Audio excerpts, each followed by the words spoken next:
ಸಣ್ಣದೊಂದು ಹಾಡಿನ ಮೂಲಕ ಚಟುವಟಿಕೆ. ಯಾಕಂದ್ರೆ ಈಗ ನಾನು ಹೇಳ್ತಾ ಇರೋದು ಗಣಿತ ವಿಷಯ ಇರೋದ್ರಿಂದ ಈ ಹಾಡೇ ಈ ನಾ ಹೇಳ್ತಕ್ಕಂಥ ಕಲ್ಪನಾಂಶವನ್ನು ಎಲ್ಲ ಒಳಗೊಂಡೈತಿ. ಹಾಗಾಗಿ ಅದನ್ನು ಮೊದಲು ನಾವು ಮಕ್ಕಳಿಗೆ ಸ್ವಲ್ಪ ಹೇಳ್ಕೊಟ್ರೆ ಕಲಿಯೋಕೆ ಈಸಿ ಆಗ್ಬೋದು ಅನ್ನೋ ಉದ್ದೇಶಕ್ಕೆ ಸಣ್ಣ ಹಾಡು ಅಂದರೆ ಮಕ್ಕಳ ಲೆವೆಲ್ಗೆ ತಕ್ಕಂಥ ಒಂದು ಹಾಡು ಆ ಚಟುವಟಿಕೆಯನ್ನು ಮಾಡಿಸಿ ನಂತರ ಇವೆಲ್ಲ ಫಲಿತಾಂಶದ ಬಗ್ಗೆ ನಾನು ಸ್ವಲ್ಪ ಒಂದೊಂದಾಗಿ ಹೇಳ್ತೀನಿ.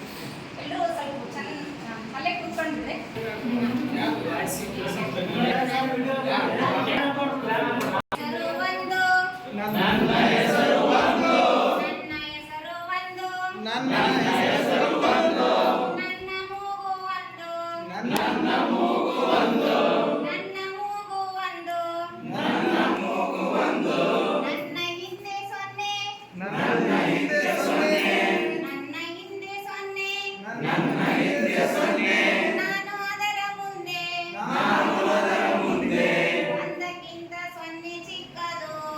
ಒಂದಕ್ಕಿಂತ ಸೊನ್ನೆ ಚಿಕ್ಕದು